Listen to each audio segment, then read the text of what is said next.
ഫാത്തിഹയെ കുറിച്ചുള്ള പാരായണ പഠനമാണ്. സൂറത്തുൽ ഫാത്തിഹയുടെ പ്രാധാന്യം പറഞ്ഞറിയിക്കേണ്ടതില്ല. അത് എല്ലാ ഉസ്താദുമാരുടെ അടുത്തു നിന്നൊക്കെ നാം കേൾക്കാറുള്ളതാണ്. അതുപോലെ തന്നെ മറ്റു ഉത്ബോധന സദസ്സുകളിലൊക്കെ നാം കേൾക്കാറുള്ളതാണ്. അതിൻ്റെ പ്രാധാന്യം വിളിച്ചോതുന്നതാണ് അതിൻ്റെ നാമം തന്നെ. ഒരു വസ്തുവിൻ്റെ നാമം വർദ്ധിക്കുക എന്ന് പറയുന്നത് അതിൻ്റെ പ്രാധാന്യത്തെ സൂചിപ്പിക്കുന്നു. സൂറത്തുൽ ഫാത്തിഹയ്ക്ക് പണ്ഡിതന്മാർ 20 ചില്ലാൻ നാമങ്ങൾ പഠിപ്പിക്കുന്നുണ്ട്. അതിൽ ഒരു പേര്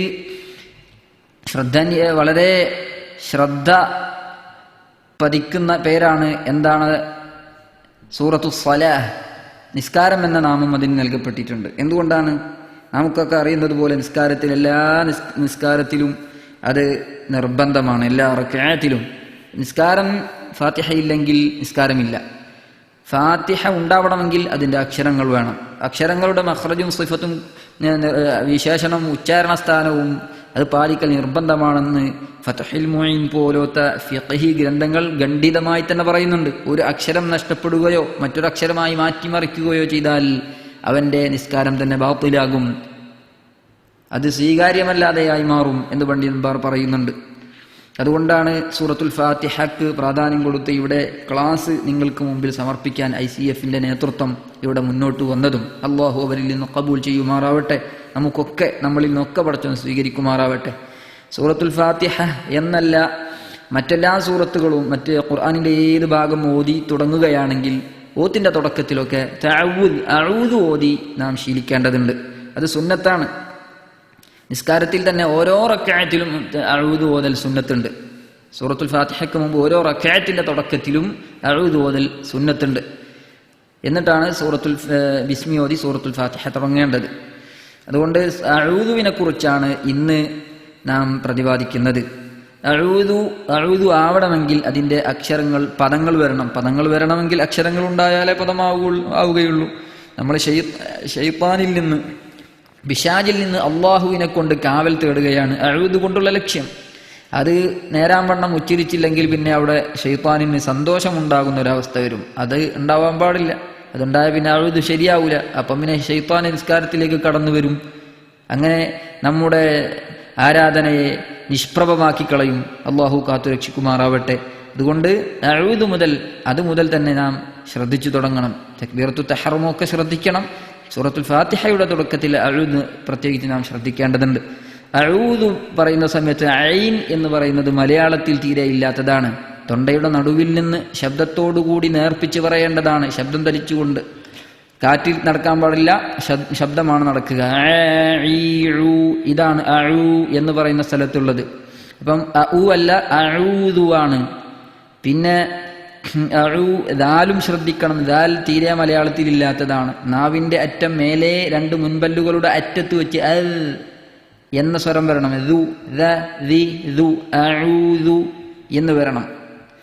പിന്നെ ചില ആളുകൾ ഔദു എന്ന് ഓതും. ഔദു ബില്ലാഹി ഔദു. ഇതൊക്കെ വേഗതയിൽ വരുന്നതാണ്. പിന്നെ നാം ശരിക്കും ഓതിപ്പടിക്കാതെ വേഗതയിൽ ഓതാൻ പാടില്ല. ആദ്യം സാവകാശം തന്നെ നിർബന്ധമായ ബുദ്ധിയോടുകൂടി ഏത് സദസ്സിലും നാം ഓതി ശീലിക്കണം. അങ്ങനെ ശരിയായ ഒരു ആയത്ത് ഓതുന്നതാണ് 100 ആയത്ത് തെറ്റായി ഓതുന്നതിനേക്കാൾ നല്ലത്. അത് പണ്ഡിതന്മാർ ഖണ്ഡിതമായി പറഞ്ഞതാണ്. അതുകൊണ്ട് അങ്ങനെ തന്നെ ശീലിക്കുക.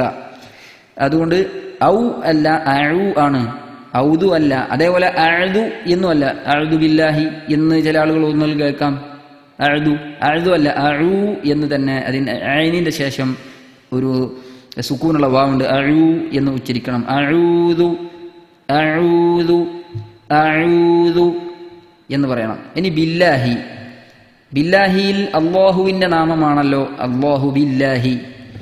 അവിടെ ബില്ലാഹി എന്ന് നേർപ്പിക്കാൻ കാരണം മുമ്പ് കസറുള്ളത് കൊണ്ടാണ്, നമുക്കറിയാവുന്നത് പോലെ. അവിടെ അള്ളാഹു എന്ന് പറയുന്ന സ്ഥാനത്ത് ഹ ഉള്ളതുപോലെ ബില്ലാഹി അവിടെയും ഹ ഉണ്ട്. അതിനെ യാ ആക്കി മറിക്കരുത്. ബില്ലാഹി അല്ല, ബില്ലാഹി. പിന്നെ ചില ആളുകൾ ഹി ഹു എന്ന് പറയേണ്ടത് ഹി ഹു. നാവിൻ്റെ മദ്യമൊന്ന് ഉയർത്തിയിട്ട് അണ്ണാക്കിലേക്ക് ഒന്ന് അമർത്തി ഈ കാ പറയുന്ന ഉച്ചാരണ സ്ഥാനത്ത് നിന്നൊരു കാറ്റ് ഒഴുക്കിക്കൊണ്ട് ഹ പറയാറുണ്ട്. അത് ഹാവുമായി ഒരു ബന്ധവുമില്ല. അതുകൊണ്ട് അള്ളാഹുവിൻ്റെ നാമമാവുകയുമില്ല. അതുകൊണ്ട് ഹി എന്ന് ഹംസ പറയുന്ന ഇ ഉ പറയുന്ന സ്ഥാനത്ത് നിന്ന് കാറ്റൊഴുക്കിക്കൊണ്ട് പറയുന്ന ഒരു ഹ ഉണ്ടല്ലോ, തൊണ്ടയുടെ താഴ്ഭാഗത്ത് നിന്ന്, അവിടെ നിന്ന് തന്നെ ഹി പറയണം. ബില്ലാഹി, അവിടെ നാവിൻ്റെ മരട് പ്രയോഗിച്ച് ഹ ഹി ഹു സ്വരമാക്കി മാറ്റാൻ പാടില്ല. പിന്നെ അതുകൊണ്ട് ബില്ലാഹി ബില്ലാഹി ബില്ലാഹി എന്ന് പറഞ്ഞ് ശീലിക്കുക. ഇനി മിനശ്ശൈത്വാനി എന്ന് പറയുമ്പോൾ മിനശ്ശൈത്വാനി മിനശ്ശൈത്വാനി എന്ന് പറഞ്ഞ് ഒരു അലിഫിനെ ചേർക്കുന്ന പാരായണം കേൾക്കാറുണ്ട്. അത് തെറ്റാണ്. ഒരു അലിഫ് അവിടെ കൂടി വർദ്ധിച്ചു. അങ്ങനെ പറയാതെ ന കഴിഞ്ഞാൽ ഉടനെ തന്നെ ഷദ്ദുള്ള ഷീനാണ് മിനശ്ശൈത്വാനി. മിനശ്ശൈത്വാനി അതിൻ്റെ ഇടയ്ക്കുള്ള അലിഫ് ലാം ഉച്ചരിക്കപ്പെടുകയില്ല, സൈലന്റ് ആണത്. ന കഴിഞ്ഞാൽ ഉടനെ ഷദ്ദുള്ള ഇരട്ടിപ്പിക്കപ്പെട്ട ഷീനാണ് മിനശ്ശൈത്വാൻ എന്നേ ഉള്ളൂ. പിന്നെ പോൻ എന്നുള്ളതും സൂക്ഷിക്കണം. അവിടെ മിന കഴിഞ്ഞിട്ട് അശ്ശൈത്വാന്റെ മിനശ്ശ അതും ശ്രദ്ധിക്കണം. അത് ചില ആളുകൾ അതിൻ്റെ ഹർക്കത്ത് ഷ എന്നുള്ള ഹർക്കത്തിനെ ഒഴിവാക്കിയിട്ട് ഹർക്കത്ത് ഫത്ഹിനെ ഒഴിവാക്കിയിട്ട് കെസറാക്കി ഷീ എന്നോതും. അങ്ങനെ മിനശ്ശീത്വാനി അത് തെറ്റാണ്. ശേഷം യാ ഉള്ളത് കൊണ്ടാണ് അങ്ങനെയായി മാറുന്നത്. അപ്പോൾ അവിടെ ശ്രദ്ധിച്ചുകൊണ്ട് അശ്ശൈത്വാനി. അതേപോലെ ഷെയ് ഏകാരം ആവാനും പാടില്ല. ഷെയ് ലൈലന്റ് പറയും പോലെ ശൈത്യം ആ രൂപത്തിൽ ഷെയ് ആവാൻ പാടില്ല. മിനശ്ശൈത്വാനി ഷൈ എന്ന് ഫത്ഹ് അതിൻ്റെ ശേഷം സുക്കൂനുള്ള യാ. അതേപോലെ ത്വാനിയല്ല, ത പ്ലസ് വ ത്വ ചുണ്ട് കൂട്ടിപ്പിടിച്ച് ഒന്ന് വിടർത്തുക, ത്വ അത് തെറ്റാണ്. പിന്നെ ശരി എന്താണ്? ചുണ്ട് തീരെ കൂട്ടിപ്പിടിക്കുകയേ ചെയ്യാൻ പാടില്ല. അതിൻ്റെ പ്രകൃതിയാലുള്ള സ്വഭാവത്തിൽ തന്നെ ചുണ്ടുണ്ടാകും. പോ പോ പോ എന്ന് പറയണം, അല്ലാതെ ത്വ എന്നല്ല, അത് തെറ്റാണ്. പിന്നെ തീരെ ഖനമില്ലാതെ താനി ഷെയ്ത്താനി മലയാളം പറയും പോലെ അങ്ങ് ഓതും. അതും ഒരു തഅവൂദാവുകയില്ല, തഅവൂദ് ശരിയാവുകയില്ല. മിനശ്ശൈത്വാനി മിനശ്ശൈത്വാനി മിനശ്ശൈത്വാനി എന്ന് പറഞ്ഞ് ശീലിക്കുക. പിന്നെ മിനശ്ശൈത്വാനിർ റജീം എന്ന് പറയുന്ന സമയത്ത് ഉള്ളൊരു പിഴവ് നോക്കാം. ഷൈത്വാന്യു എന്ന് ചില ആളുകൾ ഉച്ചരിക്കും. ന്യൂ എന്നല്ല, ഷൈത്വാനുർ റജീം എന്നുമല്ല, ഷൈത്വാനിർ. അവിടെ വരുന്ന ഒരു പിഴവ് ചില ആളുകൾ മിനശ്ശൈത്വാനുർ റജീം എന്നോതും. അതും തെറ്റാണ്. നുർ റജീം തെറ്റാണ്. അതേപോലെ ന്യൂ എന്ന് ന്യൂ ആക്കിയിട്ട് ഇംഗ്ലീഷിലൊക്കെയുള്ള ന്യൂ ആ ഒരു സ്വരം കൊണ്ടുവരും, അതും തെറ്റാണ്.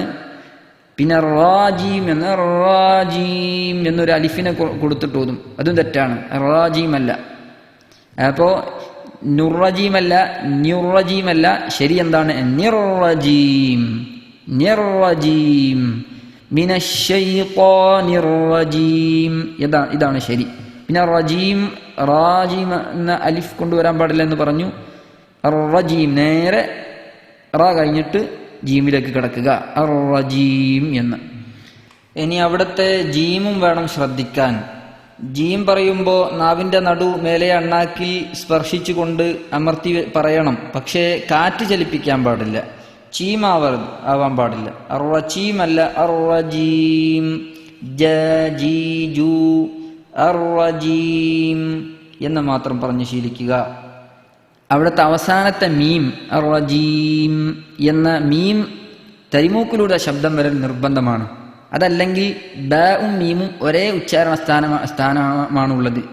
ചുണ്ട് കൂട്ടിപ്പിടിക്കല്ല, ചുണ്ടോട് വെക്കുക. അം അബ് ശ്രദ്ധിച്ചല്ലോ. പക്ഷെ അം എന്ന് പറയുമ്പോൾ തരിമൂക്കിലൂടെ ശബ്ദം വരുന്നു. അബ് എന്ന് പറയുമ്പോൾ തരിമൂക്കിലൂടെ ശബ്ദമില്ല. ഈ മാറ്റേ ഉള്ളൂ. മീമും ബും തമ്മിലുള്ള മാറ്റം, തരിമൂക്കിലൂടെ ശബ്ദം വരുമ്പോൾ മീമായി മാറും. അപ്പൊ ഇവിടെ അർറജീം എന്ന് തരിമൂക്കിലൂടെ ശബ്ദം വന്നില്ലെങ്കിൽ പിന്നെ ബ ആയിട്ടാണ് നാം നിർത്തുന്നത്. ശ്രദ്ധിച്ചല്ലോ. അപ്പൊ അവിടെ ശബ്ദം വരുത്തണം. റ കേൾക്കുന്നുണ്ടോ? എന്നും കേൾക്കും. അർറജീം അൻഅംത പറയുന്നത് പോലെ അർറജീം എന്ന് കേൾപ്പിക്കണം. ഇനി മറ്റൊന്ന്, ബിസ്മിയും അഊദും ചില ആളുകൾ കൂട്ടി ഓതാറുണ്ട്. അർറജീം ബിസ്മി എന്ന് തെറ്റായി ഓതുന്നത് കേൾക്കാം. അർറജീമി ബി എന്നാണ് ശരി. അർ-റജീമി ബിസ്മില്ലാഹ്. ഇനി നമുക്ക് അഊദു ഒന്ന് പാരായണം ചെയ്ത് കേട്ട് നോക്കാം. എല്ലാവരും കൂടെ ആവർത്തിക്കണം, അക്ഷരങ്ങളൊക്കെ സൂക്ഷിക്കണം എന്ന് ഓർമ്മപ്പെടുത്തുന്നു. അഊദു ബില്ലാഹി മിനശ് ശൈത്വാനിർ റജീം. അഊദു ബില്ലാഹി മിനശ് ശൈത്വാനിർ റജീം. അഊദു ബില്ലാഹി മിനശ് ശൈത്വാനിർ റജീം.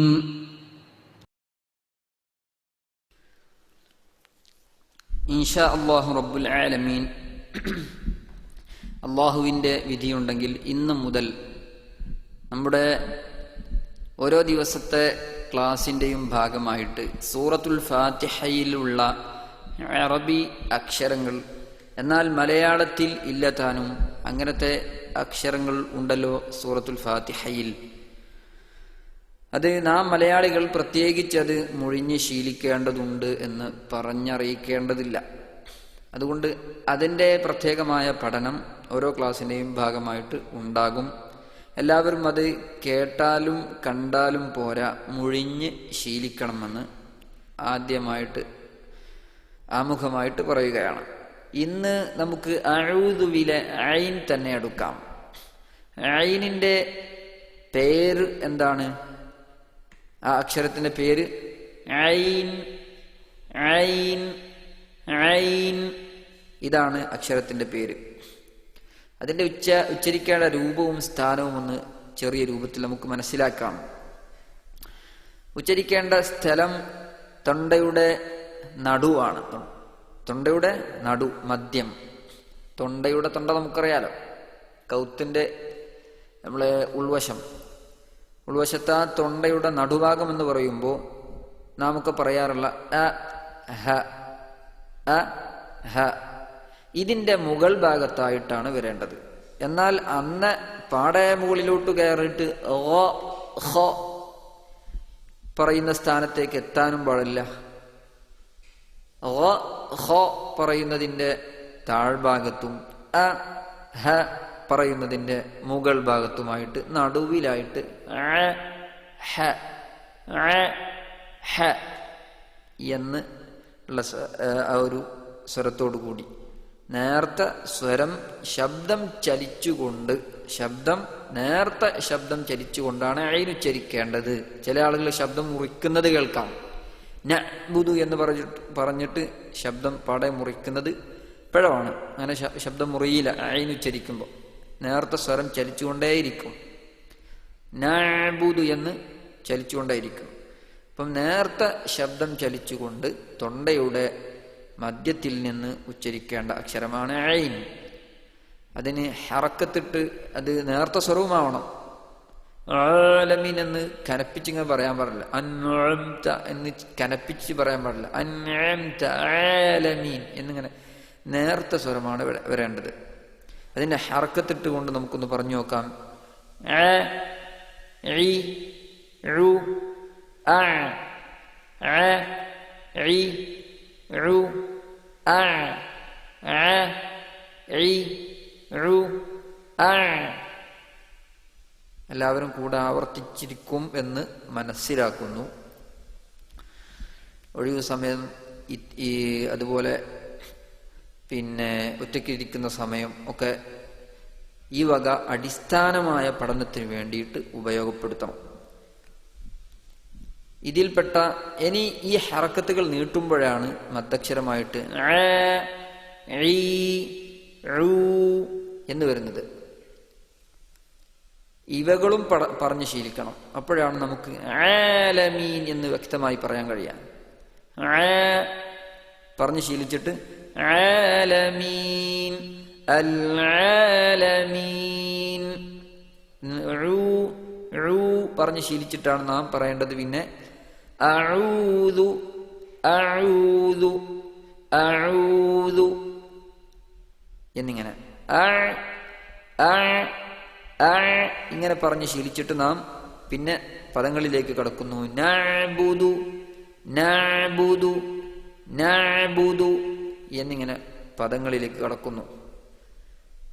أنعمت عليهم أنعمت عليهم أنعمت عليهم. ഇങ്ങനെ ഫാത്തിഹയിൽ ഉള്ളത് മാത്രം ശ്രദ്ധിച്ചാൽ പോരാ. ഇനി നിങ്ങൾ മറ്റു സൂറകൾ ഓടുന്ന സമയത്തും, ഇനി അതല്ല അറബി ഭാഷ സംസാരിക്കുമ്പോൾ മൊത്തത്തിൽ ഈ അക്ഷരമൊന്ന് നിങ്ങൾ ശ്രദ്ധയിൽ ഉണ്ടാവണം. എന്നാൽ ഖുർആൻ മുഴുക്കെ നിങ്ങൾക്ക് ഈ അക്ഷരം ശരിയായി കിട്ടും. ഞാൻ ചുരുക്കിയാണ് പറയുന്നത്. നിങ്ങളുടെ അറബി ഭാഷ സംസാരിക്കുമ്പോൾ എന്ന് മാത്രമല്ല, നിങ്ങൾ മലയാളത്തിൽ സംസാരിക്കുമ്പോൾ തന്നെയുള്ള അറബി പദങ്ങൾ, പേരുകൾ, അതിലുള്ള ഐനുകൾ ശരിക്ക് ക്ലിയറായി ഇവിടെ ഇപ്പോൾ നിങ്ങൾ ഉച്ചരിച്ച് ശീലിച്ചതുപോലെ സംസാരങ്ങളിൽ വരുന്ന പദങ്ങളിലും ദിക്റുകളിലും മറ്റ് സൂറകളിലും ഒക്കെ ശ്രദ്ധിച്ചു നോക്കൂ. നല്ല മാറ്റം കാണും. അല്ലാഹു തുണക്കട്ടെ. ആമീൻ ബിറഹ്മതിക യാ അർഹമർ റഹീമീൻ.